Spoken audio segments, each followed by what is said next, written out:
Welcome to Lead Like a Girl, where we are empowering everyday women through our stories. I'm your host, Jessica Smith, and I began this journey by sharing my life story. Now, I've joined forces with my longtime friends, Jamie and Corlin, to keep this party going. We met many years ago as young sales girls in our 20s, driven and quickly rising to the top of our industry.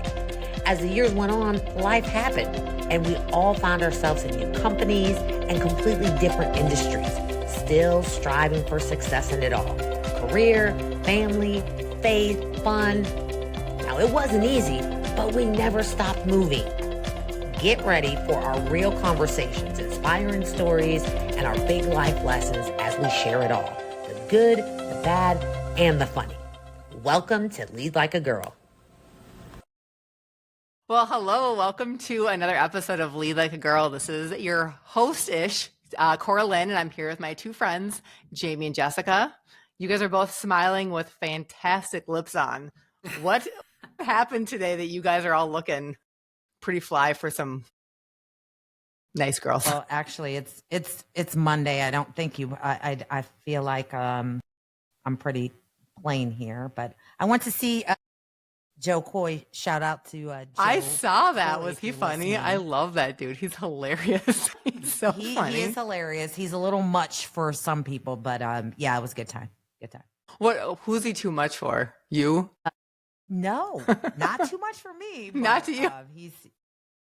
He's just right for you. Some of his jokes, like he goes like way too far. I've seen some of his stand-up. It's pretty funny. It's awesome. Yeah.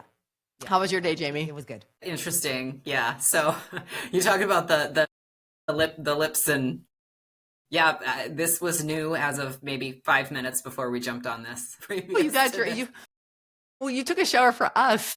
I did. I cleaned up for you guys. Nice. Before that, Sometimes it you was just not. need some goal to like just get it together, right? And I'm happy that was us Exactly. today. Yeah. I always get it's really cold here right now, and it's like the only thing that warms me up is to take a hot bath. And so there have been a bunch of nights this week when like I get home from whatever I'm doing and I just get in this hot bath and I'm so cozy and I'm so whatever. And so the next morning I wake up and my hair is like, ah, and I just, just you're not That getting a fresh sounds look, wonderful, really. though. Yeah. Yeah. Such a Hot good way bath. to warm up. I'm also in Minnesota, so I'm more north than you are, and it is freezing. I just am, Yeah. I haven't found my winter skin yet, so I've been walking around like an ice cube for days, and I don't like it yet. I need a couple more days to Yeah. warm up my inner body. It's like it snuck up on you a little Yeah, bit. 100%. Like it was, I feel like it was just 70 degrees a few weeks ago, and so now it was. was, okay. I didn't It just was. imagine that. And it Yeah, might be I know. tomorrow. Awesome. It's okay. Right. I know the weather here is crazy, but who wants to talk about the weather? So, one thing I don't think we say near enough here is that our tagline is empowering everyday women through our stories. And we are here for the good, the bad, and the funny. And I just love that because I think we represent that pretty well All in of our, that. Yes. and all of that, right? So we're going to be talking a little bit about our life lessons, and we've got some stories here to share. So this is going to be a pretty fun episode. I'm excited for our conversation. But I thought to kick it off, our first minute fast question is, I want you to think back to your youth, whatever youth is to you. Tell me that thing that you were made to do as a kid. Maybe it was your parents or teacher or somebody in your life that you had to do this thing and it sucked. Like you were so mad that you had to do it. But then now looking back, you probably would tell your kids to do that same thing, or like it turned out fine. Like it wasn't as bad looking back, 20, 30 years back. I'll kick us off. I'll tell you what made me think of this is that I was with some family members and they were talking about having to pay for braces for their kids, right? And I never had braces, but my mom had me get a retainer, which I feel like is almost worse than braces because you had the choice. Like braces were just on your teeth and you just had them. But my retainer I could take out or not take out. And I remember getting a retainer when I was in second grade because my teeth were, I had a giant overbite and my teeth were buck teeth. My mom told me at some point my lips looked like they were kind of curling out and I couldn't shut my mouth because my teeth were so horrible. Yes. Picture? I would love to see this. I was gonna say, for anybody watching, I feel like you once explained this to me and you were like, yeah, like take 2 fingers out of your face, and it was like that, or those was my teeth. And so my mom, I remember I came home and I had this retainer and I was just in tears because I did not want to wear this thing. I had to wear it all day at school. It was hard to talk. And I was really embarrassed to go to school and have to have this thing. And none of the other kids had this. And I remember having this confrontation in our bathroom and my mom was like standing in front of the door, had my retainer in her hand and was like, put this in your mouth. And I said, no. And I did not want to do it. And we were just bucking heads. And finally she's like, if you do not put this in your mouth, like kind of one of those threatening things. And I remember grabbing it out of her hand, like kind of pushing her a little bit to the side and running to my bedroom and just crying, like just 100% pouting. And I was second grade, third grade or whatever.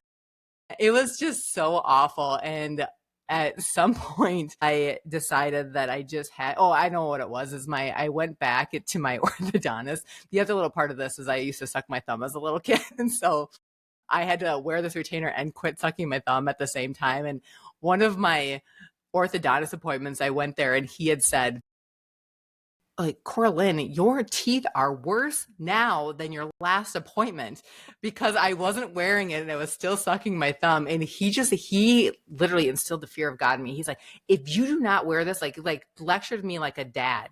If you do not put this in your mouth and start wearing it, your mom is paying really good money for this. You are going to be in really big trouble. Like literally the orthodontist yelled at me and I went home that night and put this retainer in my mouth, stopped sucking my thumb that night.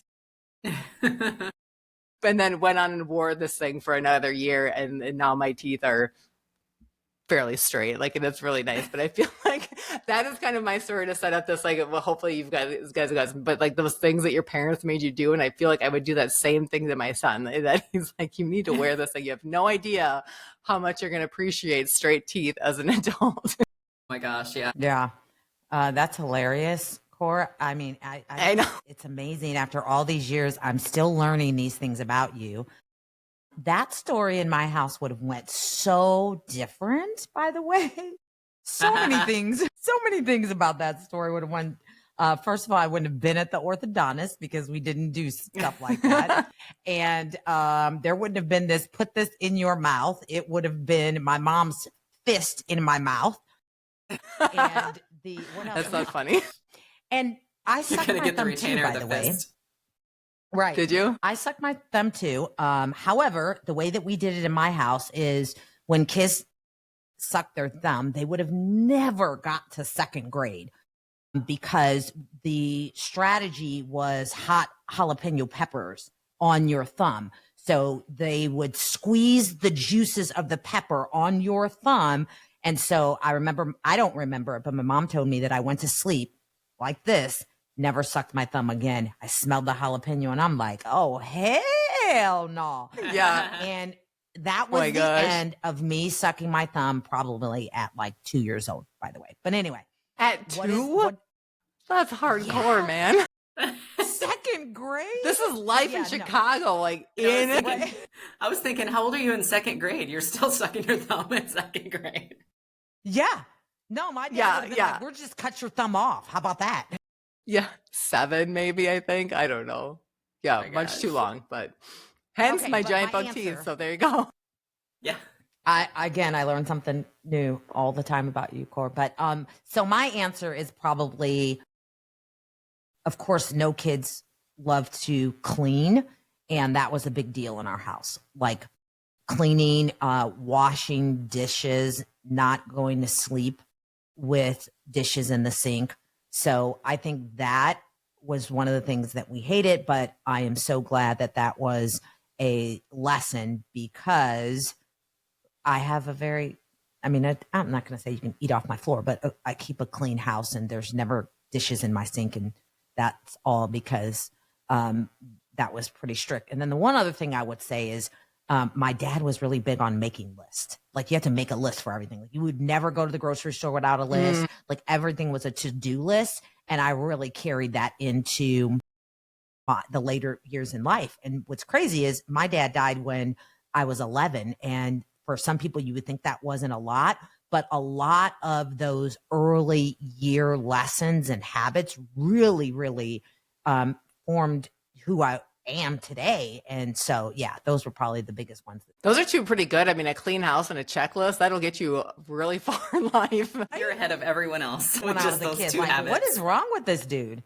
Yeah. I just started making lists. Like I was never a list person. And like just with this new job that I have over the last few months, I started to make lists. And I'm so glad that I picked that habit up. It's like made a huge difference for me and my life and my workday.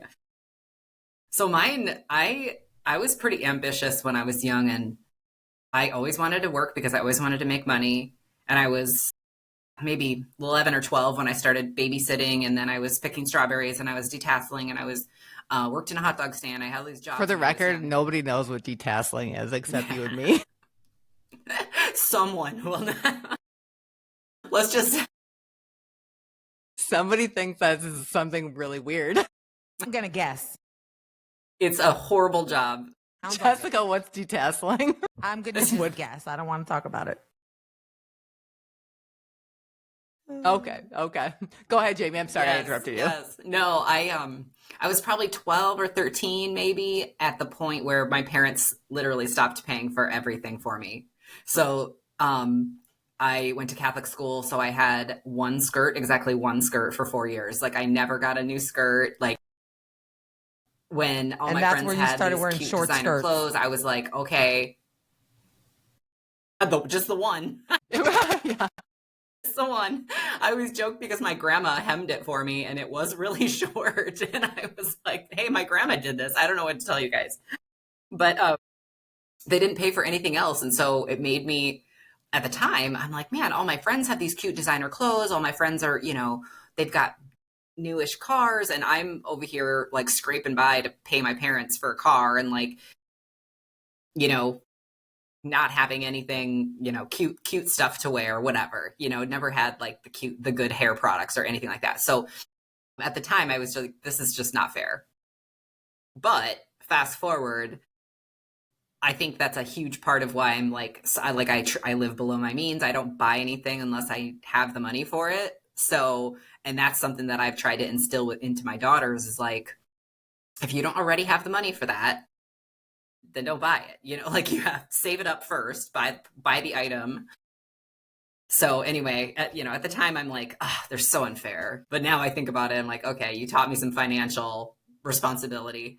So something I definitely see. I've got two of my daughters are pretty financially responsible. And then we've got the youngest 17-year-old who gives me her Christmas list, and it's like, you really think you're going to get like a $400 watch? No, you're not. What are you thinking? So my son asked for an airplane, like a legit airplane for his birthday this year. I'm like, so great. What? Like, what are you thinking? No, that's great. I think that all of those things are really good, solid piece of advice or life-shaping things that happen in our youth that you didn't really notice, but hey, lessons are happening. That's awesome. Well, so to talk about our topic a little bit, I'm going to set this up with how my weekend went. And so my sister and brother-in-law are kind of a little edgy in this space. And so several years ago, they had come to my husband. They have an older son who's now 16 years old, but when he turned 13, turning 13 is a big deal for them. And it's kind of this rite of passage. They're officially a teenager. And so what they did for their oldest kid is bring together a lot of influential people in their life, a lot of guys speaking into their son's life. Like, this is our points of wisdom. This is what we want you to know as you grow up through your teenage years and into adulthood, like the really big pieces of information, character building, mentorship types of information and training, that kind of thing. And my husband has done this for their older two kids. And so their youngest daughter is now turning 13. And they had asked myself and my sister-in-law and grandma to do the same thing this last weekend. And so I was preparing for this weekend, and, it's a little bit of a task, like trying to think of what are the things that you would tell a 13-year-old girl? Like, what is the wisdom? What are the things that you would want them to do or to say? And I just got to thinking, this is a good topic. I think that between our growing up and even just the little things, the things you talked about is kind of the gist of the podcast, right? Of what the episode today is. So I just want to talk about a little bit of what are those things that you guys experienced as you were growing up that were those maybe life-changing. It seems a lot, like a lot of pressure to come up with that. But what are those things, those little nuggets that you feel like you can look back on and say, that changed a little piece of my character, that shaped me to who I am, how I lead today, how I behave, the habits that I have, those influences that really made me a different person? We'll just kick it off and start it off. And what do you think about that idea that they have? Like, what do you think about that as a... Yeah, I love that Yeah. because at that age, the alternative is the 13-year-olds are surrounding themselves with other 13-year-olds, and none of them have any sort of life lessons, right? They're just feeding off each other's insecurities probably. And so when you've got, like, first of all, you're presented with a few adults that can give you some guidance. That's a plus right there. And then also being able to go, oh, good. If I have a question, if I have something weird happened, or I have a thing with my friend, I know I can go back to these few women. Yeah, I thought that was a great idea. Mm-hmm. Yeah. So in my family, we're probably way late with this, but it's something that I just created on my own. So I have 3 boys and a bonus son, right? So I've had a lot of these conversations, but it's usually with their little girlfriends that they bring home. But I have like 5 nieces. So somehow it became this tradition where thankfully they all went to college, and I tricked them into coming and spending the summer with me before college. I hold them hostage, force them into birth control, and then I lead them back to school. And so that's... Wow. Stay tuned for more life advice. But you know what? All of them, no kids. Well, actually one of them, but she just has like a 1-year-old and she's 30. So thankfully, no one got knocked up in college. And I take pride in that. So I think that is all good work that I did. But I want to make reference to something. I would challenge that it's a good idea, but I think 13 might be too late. I think that this teenage year idea is maybe outdated for today's world. So that's what I would say, because I shared this, that I went to a women's conference before. You guys might have heard me say this before. And I was blown away to find out that a woman is at the peak of her confidence at the age of 9. The audience was like, what? I mean, we guessed all of these different ages. And the more I thought about it, think about this. Nowadays, what happens right around that age, right? So after 9, you get into like 10, 11, you start going to middle school, and all of a sudden the world starts telling you who you are, what you should be. You start caring more about your image and caring more about what other girls are saying and doing. And it is freaking downhill from there. So I would say that maybe this conversation needs to happen earlier, because by the time they're 13, the world could have already chewed them up and spit them out. I mean, seriously, that's unfortunate to say, but I feel like it's happening so much younger. So I'll start there. But when you told me about this, Corlin, I started thinking about the conversations that I do have with younger girls, whether, whatever age they are. I always start off, and I've kind of made some notes here. To me, in my opinion, the very top of the list, the most important, is self-worth and confidence. I believe that is the core right there. That's what where it starts. And depending on what your relationship with your dad was or looks like can really make or break what that is. So you almost have to start with this quality control of, let's talk about self-worth and confidence. And think about it. Where were you guys at that age when you think of self-worth and confidence?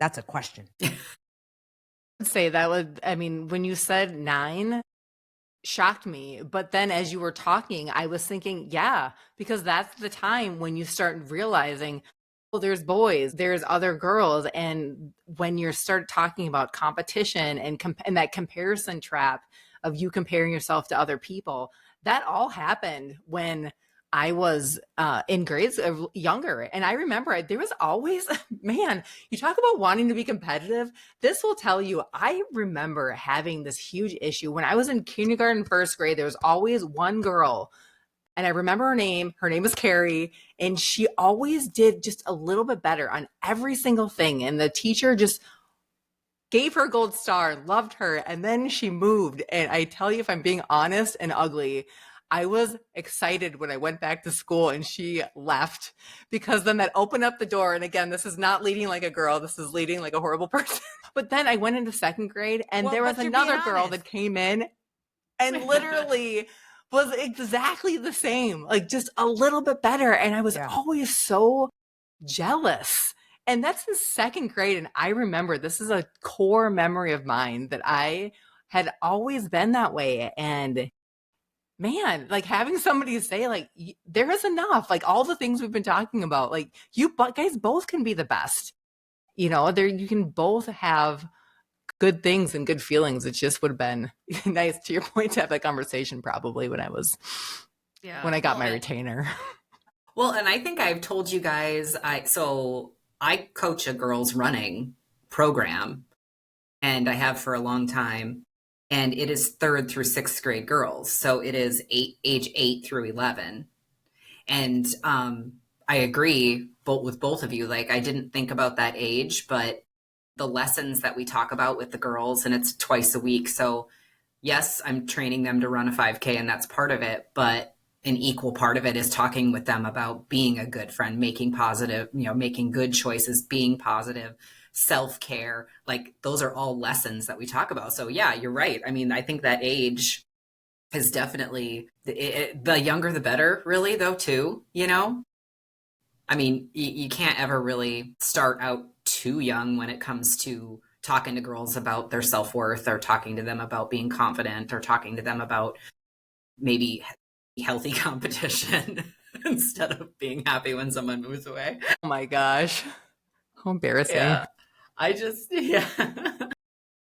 When you brought this topic up, it totally made me think, because we were talking about life lessons and we were talking about quotes. And the first thing I thought is, I wonder if we would end up with the same quote, because you and I both have a similar quote that we love. I did not. I know what you're going to say, though. Go ahead. You have it. I have a different one. I have a different one, too.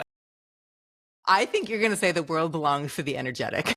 Yes. So the quote that I love, that I've got on my Facebook, my LinkedIn, like the quote that I always refer back to, and actually it's completely related to having confidence and having goals and all the things that Lead Like a Girl is about, but it's, I may not be there yet, but I'm closer than I was yesterday.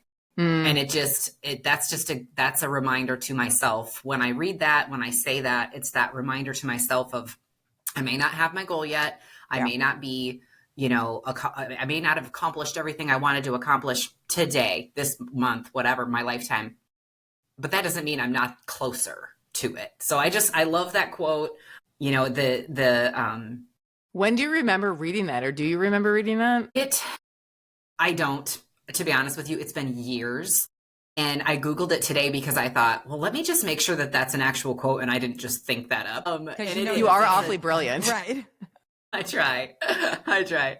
There's an author, his name is Jose N. Harris, and he wrote a book, and that quote happened to be in his book. I have not read his book, so I can't speak to that, but I know it's his life story and going through a lot of challenges in his life, just when I read the short summary, but wanted to give credit to him, because that if it wasn't where I got the quote, there's someone who has used that quote since then. Mm-hmm. Yeah. But that spoke to me. So I don't have a quote, but I think when I think about giving my younger self or, someone wisdom or advice in the area of the importance of self-worth and confidence, I think my key takeaway there is really learn to love and trust yourself. Know your worth and do not settle. That for me is like, it says so much because you were talking about being in second grade. And for me, I think it was a little different. I was naturally very confident, very bold, very all of those things. And it wasn't until I moved where everybody didn't look like me. And that's where I started comparing myself to why am I different than everyone else while they're calling me names and making fun of me. So I think that's kind of for me where I started to lose that confidence and self-worth because I was comparing myself to everyone else. And I moved to an area where it was basically all white and it was a horrible experience. And that's where things changed for me, where I was a kid, I was second grade, third grade, and I allowed them to make me think that there was something wrong with me because I was different than everybody else. So, and I think it took a long, long time to recover from that. So and that's another reason why we are very intentional. We live in an area where it is number 5 in the country is in diversity. And that was because I went through what I went through being the only one, and my husband going through what he went through being the only one. And we were like, no, our kids are not going to do that. There's going to be everyone where they're at. That's how we're going to live. So anyway, I'm rambling, but that is the key point for me is learn to love and trust yourself and don't settle. Who helped you figure that out, Jess? I know obviously it was a little bit of self-reflection, but was there somebody that helped you fall into owning that? And Absolutely. I did not recover my self-worth and confidence until direct buy. If it wasn't being in an environment where I found people who actually genuinely cared about me and believed in me, spent the time to mentor me, and I found myself in something that I was really good and successful at. And I'm like, wait a minute, I am badass. Wait, hold on. And so you sure are. that's kind of where I started to recover. But listen, by that time I was like 18, 19 years old. So. It's really interesting to me how much of that career was so much about putting yourself out there and just having to just go for it, regardless of how confident or not confident you were. Like you just had to go for it. And I think that all of us had a little bit of false sense of confidence for a little while, and then you just get out there and you just it happens over time, over time. And I don't know necessarily when it happened, but yeah, so one of the quotes I shared with my niece, it was just kind of an abbreviated version of this quote. It's by Marianne Williamson, which she's a little wackadoo in her politics, I think, these days. So go for the quote, maybe not for the person. I don't know where she's at right now. But basically what her quote was is that our deepest fear is not that we are inadequate, it's that we're powerful beyond measure. And it goes on, but it basically says, your playing small does not serve the world. There's nothing enlightened about shrinking so that other people don't feel insecure around you. And I remember reading that and just thinking, that's right. I mean, I can't go in and be my best self and being concerned about what other people think in a good or bad way, right? That there's other people, there's always around people that are maybe a little jealous or whatever they're feeling, and it impacts you, but we just can't think about that. Yeah, no, that's good. And I think especially in a corporate environment, I have to talk myself through that all the time, like all the time. I may have an idea, I might want to say something, or there's so many instances where I feel, especially this is more so with other women, where I feel like, okay, I don't want to make her feel this way, or I don't want to make her feel that way. So let me just go ahead. And not all the time, probably more times I talk myself through it and say it anyway. But there has been times where I'm like, And then later I think about it and said, you know what? I have to stop doing that because I think that I'm being kind and thoughtful, but I'm really not. I'm playing myself down just because of someone else's insecurities. Mm-hmm. So when I think about, I mentioned the importance of self-worth and confidence and some other areas, and you guys tell me if any of these kind of speak to you, but some other areas I had here is never stop learning. Relationships have to be healthy and you have to set boundaries. Failure is part of your success. Mm-hmm. And embrace change and new beginnings. Always be intentional about your self care and mental health, which we talk about a lot, right? So those are just some areas that kind of spoke to me when I was making notes to say, really, what would be important really to share with someone really at that point in their life where they're kind of going into womanhood or whatever. And any of those speak to you guys? I think 100% the failure is a part of your success. If you can't fail, right, it's going to be a long, hard journey in all of the things that you're trying to succeed at. Like if there's no grace and there's no margin for error, what's funny about that is I gave her a card that had a couple, like 5 different little snippets of quotes or my advice, and that was one of the things that I had shared with her is that there are no failures, there are wins, and there are life lessons. That Yep. is, and if you can frame those times when you just didn't do your best or didn't win at something and can frame it, you're going to go so much farther in life and be able to bounce back from those things so much faster. Oh yeah. That was there was one other quote that I just saved, thinking if I had the chance to, to share it, I wanted to, but it said, your choices define you more than your circumstances ever will. Mm-hmm. And I think that's kind of where I feel like that ties in a little bit with what both of you guys, were talking about, because it's true. The choice you make after you fail, that's going to define your character. That's going to define where your confidence is at. That's going to define you learning that lesson versus maybe blaming your circumstances and thinking, I can't fix this because of my circumstances. No, that's not true. You can do whatever. It's your choice that you're making to fix it. Yeah. No, I love that.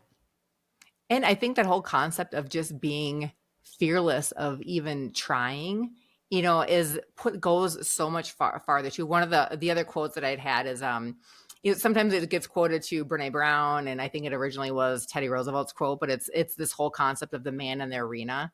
And it talks about that it's not the critic that counts, or how you point out where somebody stumbles. It's the person that actually is in the arena actually doing the thing. So the whole premise is, if you're not in the arena fighting, doing something different, pushing yourself out there, then shut your yapper. You don't get to have a say so over what I'm doing if you're not stepping up and being courageous in your own ways. And I think that goes both ways. Like, don't offer me criticism when you're not in the arena, but also if you're in the arena, be really cognizant of who you're listening to and you're getting advice from or critiques from, because if they're not in there with you, you got to take their criticism with a grain of salt too. Absolutely. That's good stuff. Yeah. I love it. Mm-hmm. Ladies, we're at time. This has been a really great conversation. I think this has been many, many nuggets of things. We've got lots of great sound bites here for our future, for our future promotion, I think.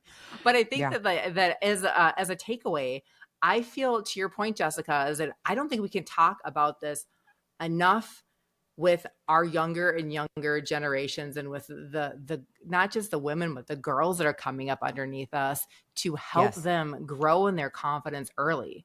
That is a huge takeaway for me, that it's just like, we can't talk about this soon enough, I think. I agree. No, and I think for my takeaway is the same. It's talking about it early, but also I think keeping in mind that this doesn't ever, you don't grow out of this. So I'm 48. At 48, I still need to learn. I still need to grow and still need to be reminded sometimes of my self-worth and my confidence, and still want to work with a mentor, still want to work with people that can, you know, help me.